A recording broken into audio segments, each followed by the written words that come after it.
Well, in the interest of time, I'll get going here. So I'm going to introduce Dr. Christopher Straus, who is going to moderate this wonderful session on professionalism in the new generation of trainees. And what we're going to do is we're going to have a panelist, and then we're going to have a question and answer session. So take it away, Chris. Oh, that was short. Welcome, everybody. And thank you for such a kind introduction. And to those who are in the audience, I am now realizing I can't see faces, but nonetheless, you're out there. And I just want to make sure that everyone who is involved understands this is somewhat of an extension of an AAR program session that we had that was quite well attended this last spring. And we're trying to sort of continue gathering information on a very interesting topic that captures many, many ideas. And that is really about what is professionalism in this current day and age and how it is changing and morphing with our alterations in generational expectations. It's not that we're going to be discussing and trying to identify what's bad behavior and what's good behavior, what's normal, what's abnormal, but we're really looking about trying to identify patterns. So it's less about blame and fault and more about how the conditions of our circumstances as educators in a process that's really was fairly well healed for a good 100 years has really altered significantly in the last 5, 10 years, particularly since COVID. So we're really collecting data. I just want to remind everyone, I'm sure you're aware, we're recording this on purpose and specifically so that we can actually return back to lots of comments, questions, and our responses. This is all part of a larger attempt on our part in this group, and anyone who wishes to potentially join and be a part of the process, please let us know. But our goal, of course, is ultimately to better summarize where we are as a profession, what do we need to do as a profession, both as educators and as radiologists just globally, in terms of how we're training our trainees to better situate ourselves for the future. And hopefully, as I said, looking for patterns in particular. It's not, as I said, about trying to find specific excuses, and that will hopefully then trickle down. And the reason I'm bringing this up again is I hope our questions and our responses from our audience, which will be many and extensive, we're really hoping to get examples, of course, but really not focus on specifics. We'd love to have many of you try to look for patterns that you've identified and seen or experienced in your program across larger sessions and other areas of the profession as well, because we're really trying to, as I said, look for big picture ideas. Ultimately, this is meant to so we can summarize and create options for our profession and really better educate all of us so that we can work more in step as a group instead of everybody trying to figure this out on their own, which of course, as we know, is not optimal. But with all of that, I'm going to continue to move on and introduce our three panelists that did a phenomenal job. And I'm trying to remember what order we did this back in the spring, but right off the bat, I'll just go in order of the panel up on our screen. And Jay, Carl Flink, and Tara Catanzano were absolutely fantastic, each bringing different perspectives. And we, on a very last note, we were hoping not to spend our 10 plus minutes each discussing various different points, but if we get some feedback in the next 30 seconds in the chat room or wherever people have access to, if most of our audience was actually participated this last spring and or viewed the online recorded session from the AAR meeting, we can sort of hopefully save some of that time and move on really directly into more of the discussion points. Is there any kind of feedback from the audience and whether or not our audience were at that time in the spring meeting? Or is most of our audience at today's session new and we're starting from scratch?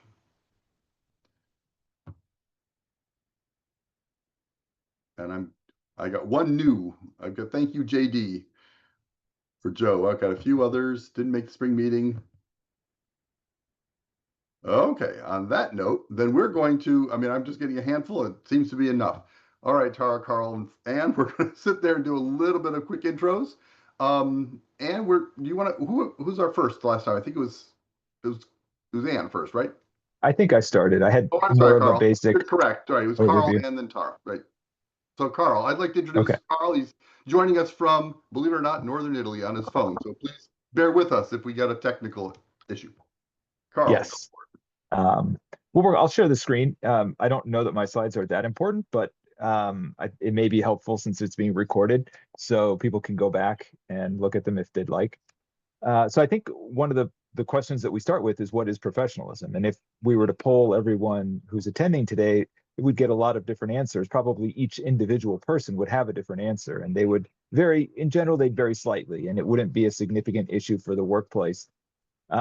But I think that at this point, many of us feel that our idea as educators differs more significantly from the residents' idea than it has in previous generations. And that's part of what started this conversation. The other big question that we have is, how do we teach professionalism? And I know that in my program as a resident, there was a little bit of carrot, there was a fair amount of stick, and it wasn't really that effective, the stick version, honestly. And then of course there's the osmosis version, which is unfortunately the way I generally try to teach. It's not necessarily that effective, hoping the residents pick up on what you're trying to lay down. So on that note, I know Chris said that we're not pointing fingers, but I generally point a finger at myself when I see that the residents aren't either gaining the information I expect them to have or modeling the behaviors I expect them to have. And so I need to work on, and I think that's a big part of what we're doing here, is we're talking about how we can teach professionalism better, and in my particular case, not feel like a failure. It's very obvious, and we'll say it, but we don't necessarily have to, but teaching styles have changed significantly. Acceptable interactions between attendings and residents have changed significantly, and accepted resident behavior has changed significantly since most of us were in training. Which brings me to my next question. I guess I'm revealing that I have a lot of doubt in my head, and maybe I should see somebody about that. But do my values have value? Is what I believe really important? Do I really need to be imparting this information on the residents, or hoping that they change to more sort of mirror me? Or are they right? Are they moving in the right direction? Are we both moving in the right direction, just sort of along different paths? I know that it's frustrating for residents because there are definitely attendings who will try to tell them they need to do things just because, or because when I was a resident, this is how we did it, or it's just the expectation, or back in my day, it was uphill both ways in the snow, and we actually lived in the hospital. That's why they called us residents. And I think those type of conversations that can be had in the reading room are really non-productive. I won't review this since we don't want to spend too much time, but each generation has had its own criticisms. And the major takeaway that I want to make is that in the past, values were passed on a little bit less intentionally, sometimes unspoken, sometimes spoken harshly or directly. And that's not happening today, I don't think. Today's learners, I think that it requires a bit more thought and engagement to figure out how we can get our message across to today's learners. And so hopefully we can work on how we're doing that today. Excellent. Anne? Okay. Let me see. I'll work on unsharing my screen. There we go. Okay, great. And I'm going to share this.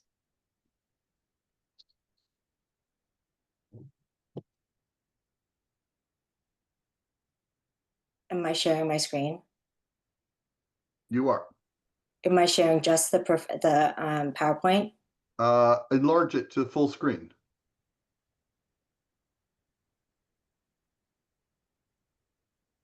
How's that? No? Okay, hold on Yes. a second. Hold Yep, on a that second. looks good. Oh, it looked good to Wait, me. hold on.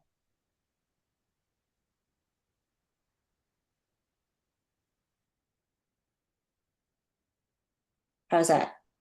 Perfect. Are you seeing the notes one, the presenter view part, or just the regular? Okay. Just the regular. All right. So I took a little bit of a different bend on this, and I kind of went back to the Hippocratic Oath and wanted to highlight a few statements within the Hippocratic Oath that we all took when we became physicians. I will offer those who suffer all my attention, my science, and my love. Never will I betray them or risk their well-being to satisfy my vanity. I will not be ashamed to say I know not, nor will I fail to call on my colleagues when the skills of another are needed for a patient's recovery. I will recognize the limits of my knowledge and pursue lifelong learning to better care for the sick and to prevent illness. So I think, when it comes to, residency and training trainees, we have those who have, high self-awareness and self-regulation in terms of their learning. And those who do have these sorts of attributes, sorry. They are self-aware, they're able to self-monitor themselves, they use active learning strategies, and then they're able to see when they need to revise their efforts, right? What they're doing and the way that they're learning is not really working. They know that they need to pivot. They have a persistent drive to know the answers, and the reason they want to learn is really sort of intrinsic, and they really get fulfillment from the learning aspect itself. They seek advice and support, and they actually use this feedback. Versus low self-regulated and self-aware learners, they tend to have performative types of reading where they will read like a chapter on something just to read it from from end to end. But however, they don't really read for deep understanding and long-term memory. They avoid self-monitoring and self-evaluation. They tend to overestimate their own abilities. Poor concept of concept in terms of learning, and reliance on review books or online books for primary sources of material for studying. Poor interpretation and use of feedback. They tend to avoid feedback as much as possible instead of seeking it out. And the reason why, I know it seems like a little bit sort of non sequiturs, but when you think about the characteristics of a high self-aware person who has high self-regulated learning styles, their attributes tend to correlate very much with aspects of the Hippocratic Oath, versus those who have low self-awareness really have characteristics that violate the Hippocratic Oath. Right, so defensive when receiving feedback, and difficulty admitting mistakes or apologizing when wrong. And I feel like this has become somewhat of an issue recently, where case conference now has become sort of this place where psychological safety is no longer there, or that becomes an issue, and it becomes a form of public shaming within residency, where case conference has been a part of radiology residency forever, just like when you have, clinical rounds when you are in the ICU, right? But for some reason, and all of us, when we took cases that we didn't really know or had, really maybe felt like we said something stupid in case conference, we all felt very embarrassed and, humiliated or whatever, or ashamed. But then those feelings of being embarrassed and being uncomfortable that we all universally share somehow went from that to becoming a form of public shaming. And I don't know where that sort of shift happened, and why sometimes there's sentiment of people saying, or trainees saying, please don't ask me a question that I don't know in front of other people, because it makes me feel really uncomfortable, because this is just a part of learning, right? So this was a really interesting podcast that I was listening to. It's called, from a podcast from New England Journal of Medicine, called Not Otherwise Specified. And Amy Holthauser was one of the senior deans at the University of Kentucky in Louisville, and she actually stepped down as dean. And these are some of the things that she said. It feels a lot like when you're coping with teenagers as a parent and you can't seem to bridge the gap where you understand that you deeply care about them. And this is how you're showing your caring, is making sure that they are prepared, that they have what they need, and that you are entrusting them and empowering them to grow through uncomfortable times and to adapt to what is surely a never-ending list of life's difficulties. I think that's the first core mistake and assumption underlying almost all of these conversations. We need to be much more okay with being the source of discomfort. We need to stop fixing their discomfort for them. We need to be much more okay with them struggling and blaming us for how they feel and supporting each other as educators. So we are not made to feel like we are bad parents for not fixing their feelings or sentiments on surveys. Good parents allow their children to struggle at the developmental level that is appropriate for them, and good teachers do the same for their pupils. I feel like I have left something that I love that was important to me, because I could not figure out a way to conquer that problem. I could not somehow overcome, whether it was institutional or at a national level or at accreditation level, this constant pressure to provide students with satisfaction, and how often as an educator that it felt like it was in direct conflict with providing them with the quality of education and the rigor of training that's really needed to do a good job. This is new from my talk. I was just listening to a podcast from Adam Grant called Rethinking, and he was talking about the generational divide. And there was an interesting concept that they brought up. It was called the illusion of moral decline, and it's a belief that younger generations are somehow worse than the ones before. And they talk about how these stereotypes are actually not new, and they cycle through successive generations, and that stereotypes and judgments actually flow in both directions. So this generation now, the way that we were thinking about millennials or Gen Z has how the boomers probably thought about the Gen Xers and et cetera. And they're talking about how we're probably more similar than we're different, right? We all want the same things from our jobs, right? We want to get paid well. We want to have supportive leadership. We want the opportunities to advance, learn, and develop. We want to feel like we're doing meaningful work. And we value similar things, like, right? We probably all will say that we value family and we value work-life balance. But the way that we express those values are going to be through different behaviors because of the fundamental experiences that each of our generations have had. So, Gen Xers or baby boomer might say, we value our family. So I'm going to work really hard to make a lot of money in order to support my family, versus maybe the younger generations say, I value my family, and so I'm going to leave work at work. That's not going to be as important. I'm, spending time with my family is going to be more important. So, I really thought that these were really interesting concepts. But when I do feel like that when we draw sort of these parallels and we look at the literature from the business world, I think the one thing that is really different, and I feel like where it's not perfect, what they say, it doesn't really perfectly espouse our situation, is that they're not responsible for other people's lives and other people's health. Like, we're physicians, right? And we have taken that Hippocratic oath. And I think we have to remember that, how much us not doing and bringing our best foot forward every single moment of the time, that how much of an impact that can have on patients' lives and their health. So thanks. Thank you. That was a wonderful summary. I'm going to take 1 second just to remind our audience of something I put in the chat room, but I just wanted to say verbally, and that is, please make use of the question and answer option at the bottom of the Zoom link. That is where we're monitoring for all your questions. Please start entering them while we're talking.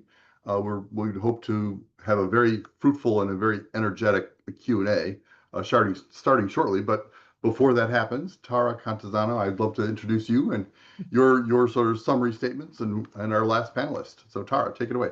Great, thank you. So I want to jump on a little bit of what Anne and Carl were saying.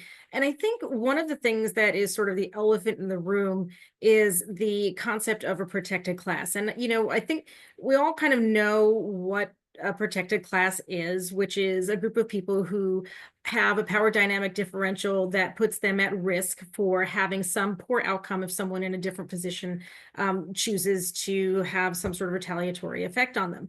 And I think we are all aware that the ACGME has made it very clear that trainees are a protected class because of this presumed power differential with educators. And I agree with that. And we have always been taught that. But listening to Anne with that comment on moral distress, and I had heard it the first time at AAR, but it really resonates with me now, of this concept of trying to do the right thing for the right reasons for this protected class, but being at risk for doing so. And so I think we need to really think about the concept of who is the protected class and why is it not everybody? With the advent of this new generation, and again, this is not casting aspersions on anybody, different generations are different and we have to accept that, but we have to also respect different generations. And I think what has started to happen is that there is this tremendous swing in who has the power dynamic in our institutions. And we have started to see a shift in this from where attendings really were the almighty, they were well respected, but they had all the power to have significant deleterious impacts on trainees' lives if there were some reason to, or if they perceived that there was a problem with a trainee. But I think we have really shifted into the other direction where because trainees have a lot of power from social media, from unionization, from just their sheer numbers compared to the current generation of boomers and X's who are the educators, that we are at risk of damaging the educators themselves because of the power dynamic that the trainees have. And I think that we need to think about having our educators be protected. Anne mentioned the fact that there's this sense that public humiliation is occurring from getting a case wrong, and that if you give negative feedback to somebody, you are retaliating. And that's not the case from our generational lens or our lens as educators, but that is how it is being perceived. So what happens with that? And, I think trainees don't necessarily recognize that when they are putting on anonymous evaluations, that this person made me feel uncomfortable because they gave me negative feedback in a way that I didn't feel comfortable. That really has significant impact on the educator and their opportunities for promotion, for job security even, and really can have rambling effects. And so I think we need to really be aware of who the protected classes ought to be. And so I say level the playing field, but really what I mean is we need to have everybody be protected and comfortable so that we can have a safe environment for everyone to work collaboratively, remembering that the patient is really at the center of all this. And I think we have lost that concept, that the patient and the cases on the list are real people and that they're the ones that we need to prioritize, but we have to make it a safe working environment to do so we can all do our jobs effectively and teach the way we want to teach. But we need help in this. And, I think the time is running out because there is real damage to educators. And, I think we've all heard stories of bad outcomes for educators based on these evaluations or on perceived retaliation. But so I do think we need to start really acting on this, and we're going to need help. So I think we need to partner up with larger organizations who have more authority. They're clearly respected, they have resident interest in mind, but they also are there for the patients. And so we need to start partnering with them. But even more importantly, I think we need to start to turn down the temperature in the room. People are just stressed right now. We were having this conversation yesterday when we were prepping for this. And I think that we're all feeling the pressure of the RVU generating and the never-ending lists and trying to do our academic work and our teaching. And I'm in the midst of a move, so I'm like super stressed. And I think that our ability to self-regulate, like Anne was saying, that self-awareness and that ability to self-regulate, I think it's really in a bad spot for everybody. And so whereas we would have been tolerant about trying to understand the trainees' perspective on why they are reacting to feedback and to the way we're trying to teach them, and maybe modifying the way we do approach that or have open and honest conversations, I think people have less energy and less emotional control now to be able to have those conversations in a safe way without becoming personalized attacks, feeling very insecure, feeling like it's an us versus them. So I do think we need to work on that. And I think we also need to think about setting expectations. We sort of have learned from the people who have gone before us, but that's not what's happening now. And I don't think, frankly, we as educators have done a great job in setting expectations for what the workday looks like, because we just assumed that the trainees are going to learn from us, modeling on us when we sit at the workstation and we work through lunch and we read the list. We expect that they're going to model that from us, but we've never actually said to them why we expect that or what the expectation of them is and where their accountability lies. And I think that has to be a very global thing, because if it sits with one faculty member, there become labels and there becomes challenge, right? And that's the risk of the not protected class. So this has to be at a much higher level. And we have to try and find the right words at the right time for this. We use the word professionalism, and we sort of understand what that means, but there's no really discrete terms or action items that will show what professional activities are. So I think we need to start changing that, and we need to come up with words and behaviors, and starting with trust, and be able to come up with things that we have the expectations, we know what we expect, we communicate that in a generationally appropriate way so they can hear it and understand it and it makes sense to them. And then we all can move forward to work together as a team to get the results we want, which is taking care of patients. So I'm going to stop there and open this up to the big picture and start some discussions. Thank you. That was absolutely fantastic, all three of you, so I so appreciate it. And our panel is in place, everybody. I would love to start hearing some questions, whether they come through the chat pathway or the question and answer. We're monitoring both. In its absence, we'll just continue our four-way conversation, which we were very good at, but really would very much like to hear from the audience and what other people what our comments have so far triggered in terms of questions, other ideas, because that's really ultimately the intent and goal, is to better capture what everybody is hearing and seeing and feeling across the country. But not seeing anything in either of our two pathways. I guess to a certain extent, we've touched on generational differences. And obviously, I think to a certain extent, I'd love to hear a little bit more about the speed and the digital presence element, how that's amplified and broken. Give any insights as to why what worked for the prior multiple generations seems to be breaking down now. Because I think if we can better identify what's really tripped up the current generation relative to the prior and this whole learning process, we might be better able to come up with solutions. So any of our three panelists' thoughts?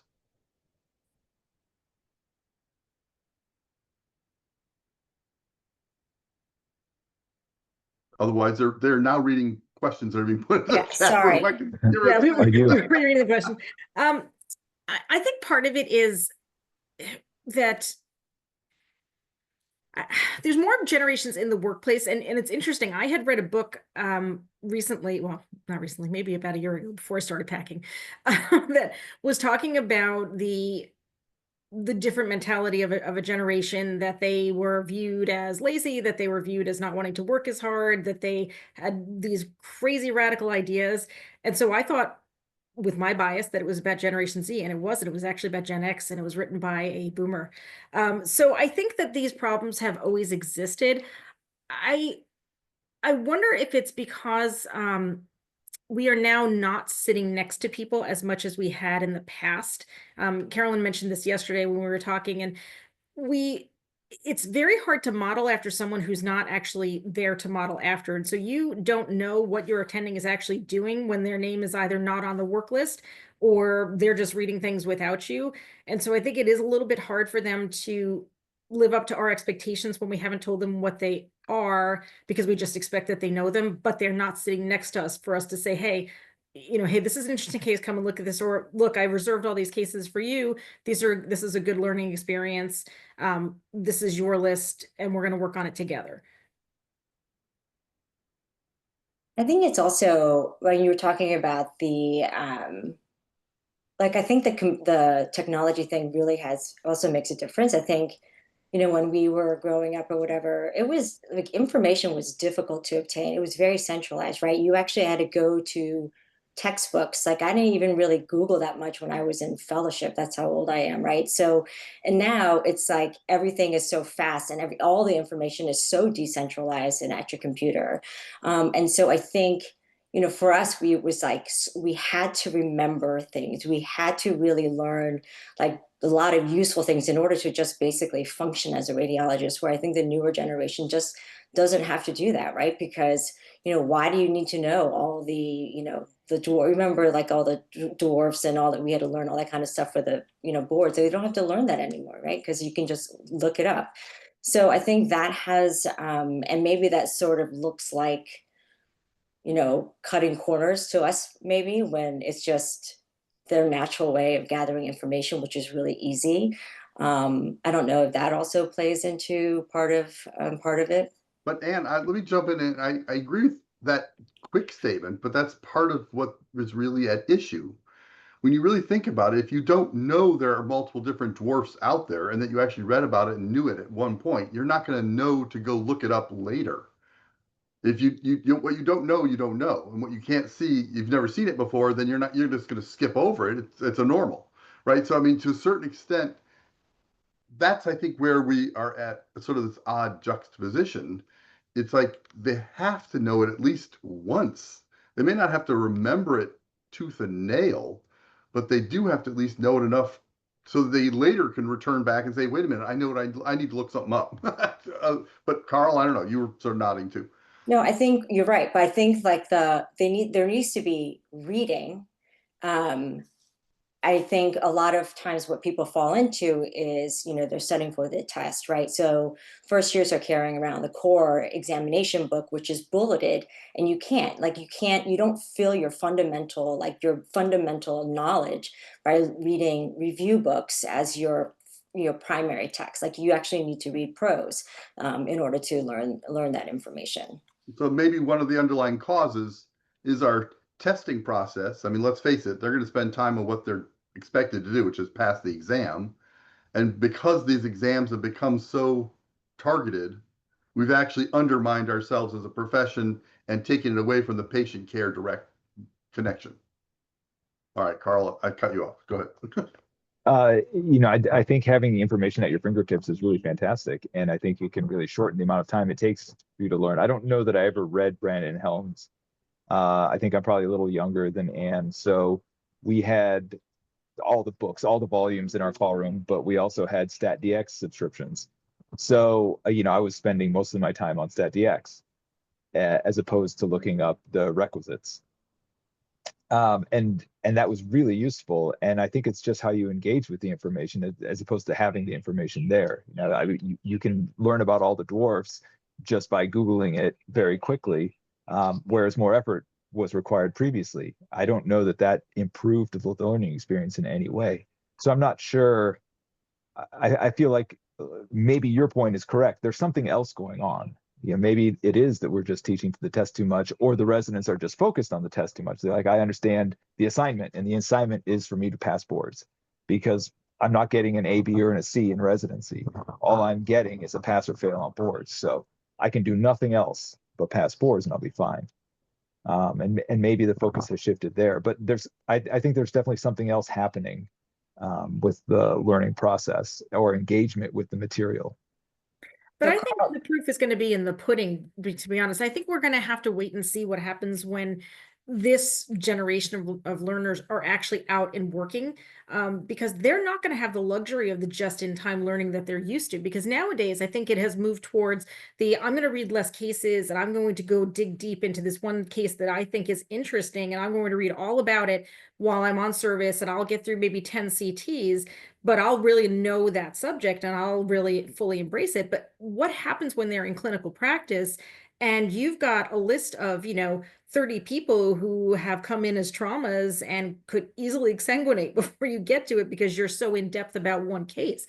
So I think it's going to be really interesting to hear the feedback from departments and private practices once we have this generation actually fully out there and working and not necessarily able to do that deep dive as they're going through things. But doesn't this also have some concern, and we will get to some of these our chat room questions in 2 seconds, and that is, if we remove ourselves increasingly from the consultant role and we're just about looking stuff up and whatever, isn't that really what is scary about AI? I mean, that's really, AI is going to be able to tell us the basics. It's a question of whether or not the radiologist is bringing value to the process and being a part of that whole patient care effort in a way that's not necessarily that really requires this professionalism overlay. Because if you're not interacting with people in the traditional sense, then our referring physicians and the patients aren't necessarily going to understand or see the role that you're playing. I mean, this opens up a whole can of worms without having addressed. I mean, addressing the issue is necessary. Otherwise, we're going to create new problems. But I'm going to let you guys ponder that for a second. I'm going to start reading through some of these additional questions and bring them to the front in 2 minutes. I saw one question about accountability mechanisms, and I think we really struggle. And I think we mentioned, I think Tara mentioning, at least touching on the subject when she talks about the protected classes, and I just don't know that we have that much accountability mechanism in place. You know, like residents haven't been coming to morning conference since I've been in attending, and I was at every morning conference, and we don't punish them because we can't. It's not effective.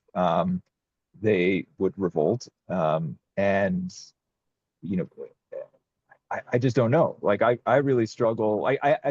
I'm an ED attending, and so I know when residents show up on time, and they almost always do for their ED shifts. It's not really an issue, but I hear about issues in daytime, you know, like residents aren't coming back from conference, residents are showing up late, residents are asking to leave early. So I think we really have struggled with a lot of our basic accountability structure in training. I don't know if that was targeting that, if that was kind of the idea. I don't know if anybody else, hopefully somebody else has better, has thoughts or ways they've implemented things. Yeah. And you know, Carl, there was, you know, because there's on the flip side of things, right? We also talk about quality improvement, you know, about decrease in mistakes, et cetera. And then, so how do we, it's like, how do we give them the training and give people the training without, you know, with giving them truth, you know, that is constructive criticism, having the expectations of showing up on time and doing all those things. And you can't do that. But then on the other side of things, we're talking about quality improvement, you know, not making, you know, mistakes as a physician, you know, how do we decrease those or whatever. And I was talking to somebody and they're like, well, we're just going to have them make the mistakes and get sued, essentially. And I feel like that was just a really not satisfactory answer, right? Because I don't know, I just, like, you know, I think we really need to have the quality kind of, you know, conversation. I'm sorry, but you guys know what I mean, right? Yeah. Oh, absolutely. And I've been reading through some of the questions, and I'm going to sort of try to summarize it with one of Tara's comments. And I'm trying to remember if she just did it 10, 20 minutes ago, or it was actually this last spring. But one of the things that she's mentioned in the past is there are apparently medical schools out there that are actually allowing the students to rewrite the Hippocratic Oath and create their own version of it. And so there's no uniform Hippocratic Oath anymore. It carries a different meaning to different people. And I'm wondering whether or not that's also reflective of several of the questions that we have in the chat, because they sort of talk about lack of resilience. How do we build it in their students? How do we not showing up as unprofessional always, no matter what? What accountability mechanisms? And I think to a certain extent, if we have a generation that is somehow feels they can rewrite the rules in a way that no prior generation had or felt that they could, that it's a moving goalpost, and that we as educators are never going to, well, we won't be able to catch up. We're always going to be behind. The rules are going to change on us in such a way that we're never going to be compliant or successful. And so to a certain extent, what is unmovable? I mean, to a certain, in this current generation, is this something that we have to consider as educators as we're trying to educate this next generation? I want to go back to the accountability. Yeah, Chris, I want to go back to the accountability for a question for a minute, because I think that question came up while I was talking about it. So one of the things that I did when I was program director was the residents actually had asked us specifically for targets of how many cases they should be reading in a day. Now, I don't know what the underlying goal of that was, which, I don't know if it was they felt like they were being asked to read too many, or that they felt that they wanted some very concrete numbers to hang their hats on so that they felt they were getting the training that would make them competent. But regardless, whatever the reasoning for it, what we did was we did a very thoughtful, I think, way of doing it. So we asked each section chief to go back to their section and come up with a number and variety of studies that should be read at each different level on each rotation. And we asked for a range so that there wasn't a single concrete number. We got a range. We vetted it through each of the sections. We brought it to the PEC, we brought it to CCC, and we gave it to the residents. And at first they were happy with it. And then the feedback we got was, mind you, they asked for it, was, you want to just make us your workhorses because you're a private practice and this number lets you get the work read. And that was not at all the intent, but it was an example of what we were trying to do to meet their needs and their requests and to have accountability. But how do you protect I got so much flack, like it was ridiculous. So, how do you protect the programs who are trying to do this while making it very clear what is the responsibility of the resident, not to overtax them, because nobody wants that, but we want them to be competent, because when they're coming out, I don't want them reading my kids' scans if they have not bothered to show up to their rotation and have only studied for an exam, right? They're not going to be competent. So I don't know how we do that without it being perceived in a negative light by people who don't think we actually have their best interests at heart. And that's why I think Anne's quote about that moral injury was really striking to me this time, is that we really do want the best for them. But they can't see us as the evildoers. I think you're right. I think with all of the, the feedback and the expectations come from people understanding that it's because we want them to be the best that they can be. We want to train them to be the best physicians ultimately for patient care. And if that is understood as like being the premise for our actions, then maybe it wouldn't be considered so punitive. But you're right, like when it comes from you just don't want to work and you want us just to work harder, then of course, then every sort of thing that you say or any sort of action that you make is going to be thought of or looked at with suspicion, right, or thought of in a negative way. But it really has to come back to it's all about patient care. Like we want to train people to have, like you said, Chris, about value added, about being better than AI, right? Not just giving some, broad differential that anybody can give, or you can just put it in AI and ChatGPT and come out with that, right? So how is it that we train people without, to have that kind of accountability, right? I think all of those things are pretty important. So I'm hearing a theme is that we may need to come up with a new expectation where we're really trying to directly connect our daily work to patients more directly. And we discuss this openly and in combination as a team with our trainees, and not just make it report production, and that's not enough. It's not capturing those other professionalism elements. Report generation is just a digital, verbiage, whereas we need to be in person and much more direct connection. I'm sort of hearing a theme here a little bit. I would love, if I can, just before we get to, I don't want to be last minute, can I ask the three panelists also to go to the webinar chat, just to make sure we run down our questions, just to make sure we've addressed everything or feel that we've made an attempt at it. The first question was how much stems from lack of resilience or grit, how to build it. Do you think we've answered that at this juncture, or is there more to add potentially? I think we need to highlight the concept of resilience and grit a little bit more. And I think, it's interesting. I've had this conversation with one of my son's teachers when he was in 9th grade, and this teacher had been teaching for quite a while, said to me that this generation, he's noticed it in the last, this was probably 2 years ago, he's noticed in the last 5 years or so that the students coming through are far less resilient, they are more anxious, and they are less able to get through the same amount of learning or material that they were in the past. And I think this is starting way before they ever get to us. It is probably a function of a number of things, including the digital world we live in, where there's just so much noise coming at people all the time. And how do we turn down the noise for everybody?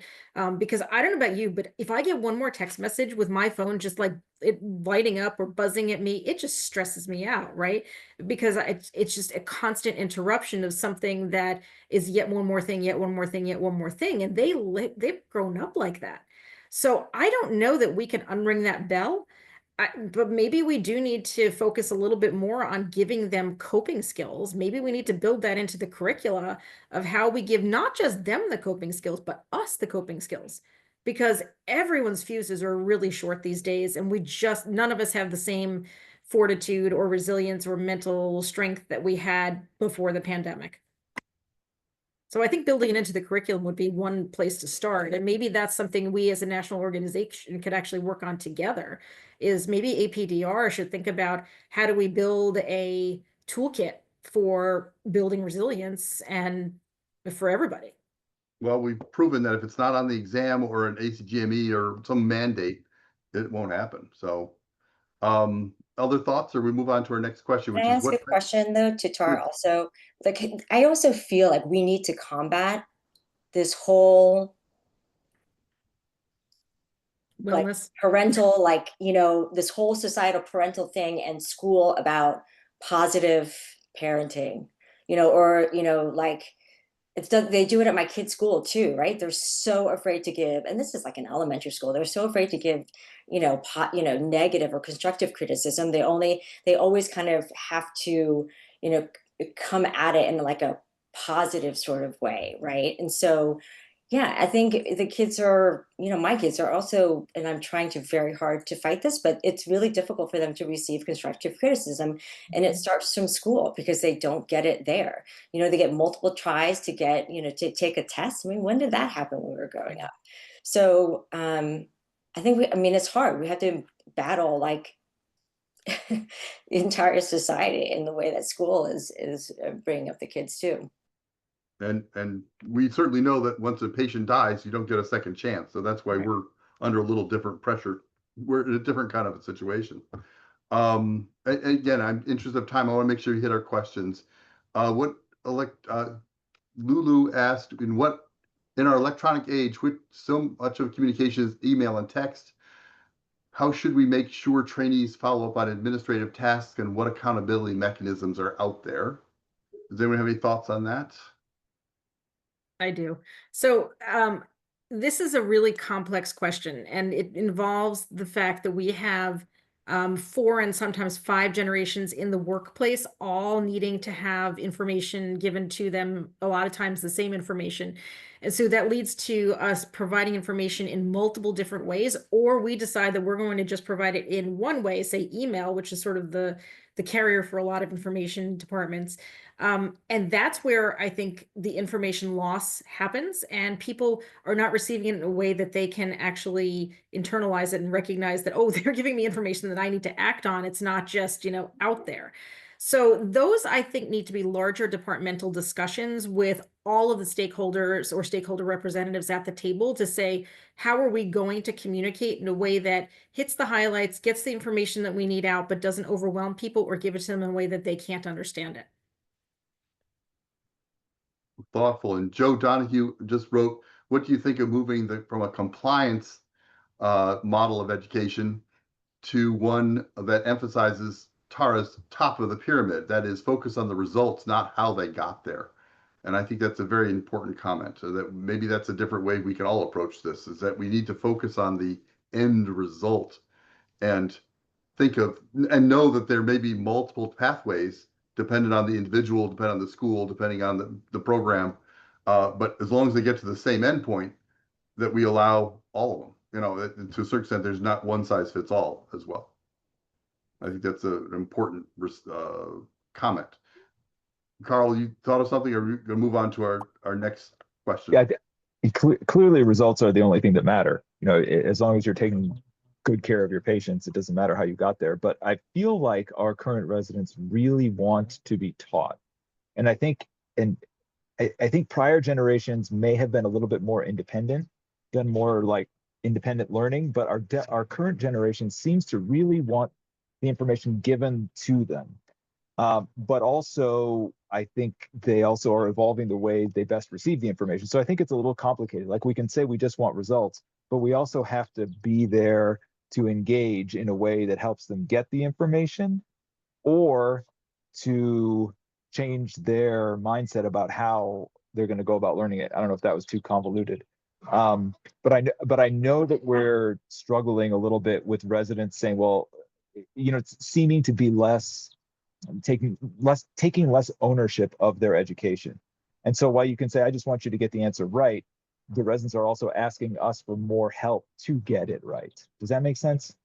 It does, but I think it's important for us to make sure that we're all aiming collectively in not a single endpoint, but that's part of the problem. There's so many different choices and options, and as we said, the internet has exploded the variation. So we have to make sure that I think as a profession that we're doing more to identify what is the target end goal for everyone who wants to call themselves a radiologist. And I think that's where we're sort of getting a little bit where a lot of the derailments are happening. It's less about the process where people like to focus, and there's logic to that, but people aren't discussing what is the true endpoint in this day and age with the changes of all of the different new modalities, the speed, the digitization of our lives compared to what it was. Because we're living on old values and traditions that were designed for paper and film, literally film, and maybe some fluoro. And we are not necessarily updated those. And I think our new generation is very quick to say, this isn't fitting, this isn't matching. So we've got this disconnect on all fronts. And I want to highlight something that Jim just put in the chat that also ties to what Carl said about the outcomes are not everything. I think that that's really insightful, because what Carl said was they want to get the right answer. And that's a lot of because they have a lot of self-doubt. They feel like they don't want to put themselves out there if they could be wrong. And we have to recognize that medicine is an art.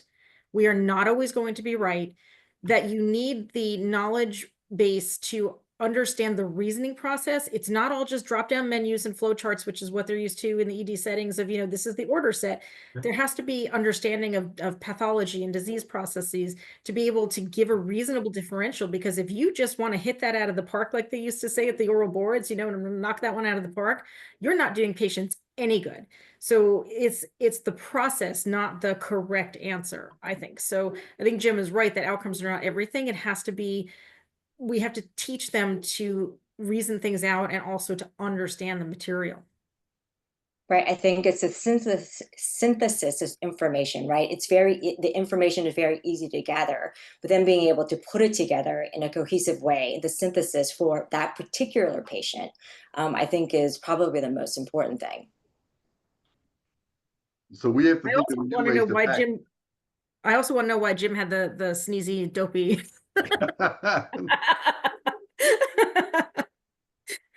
But I think, the outcomes, if they're that level of understanding and be able to understand the diseases, like you were saying, I think the means are not as important, because I'm not going to even pretend I know how to learn how the new generation learns. Like I need to have a book and pen and highlighting, where people are all digital, right? So how they get there, as long as they get to that understanding, able to synthesis and the level of knowledge, then I think that that's okay. Ankit asked a really interesting question about leaders, and is there room for us as physicians to demand our leadership and CMOs, CEOs who I'm sorry? To motivate our learners. That would be great. I think there's a lot of room for that. I think, the problem is that I think the narrative can be switched. Instead of, if there's a faculty member who has high expectation, you have that leader say, instead of saying, yeah, I believe you, that's, really not appropriate, they're being too hard, or that's really mean, flipping and completely switching the mindset and the reframing of that to say, this person actually really wants the best for you. They're just, they want you to be the best physician you can be. And when you change it from that to that mindset, how much that message is so different. And I think the leaders really can make a difference in that aspect.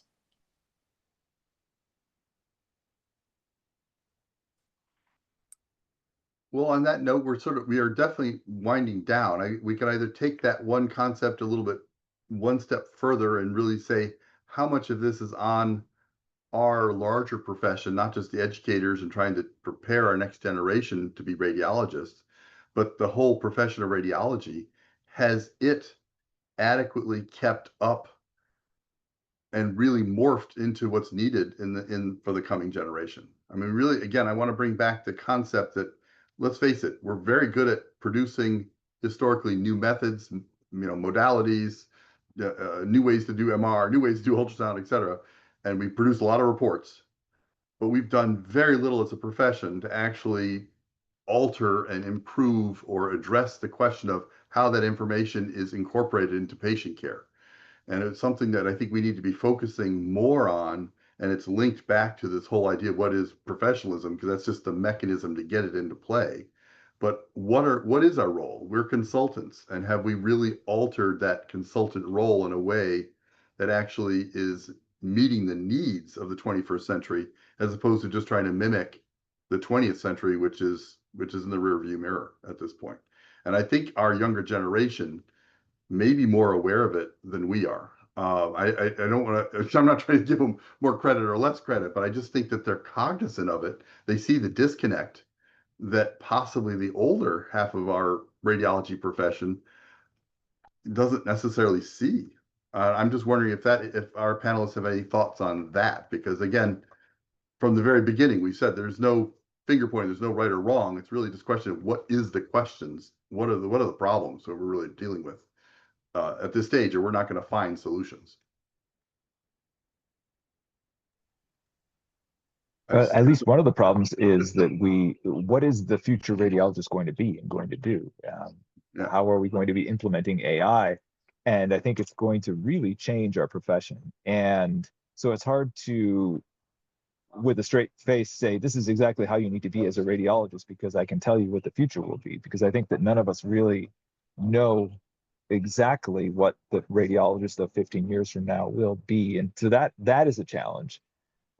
Just figuring out how we're all going to fit into the new ecosystem would really allow us to design a training program and help us change our practices in a really useful way.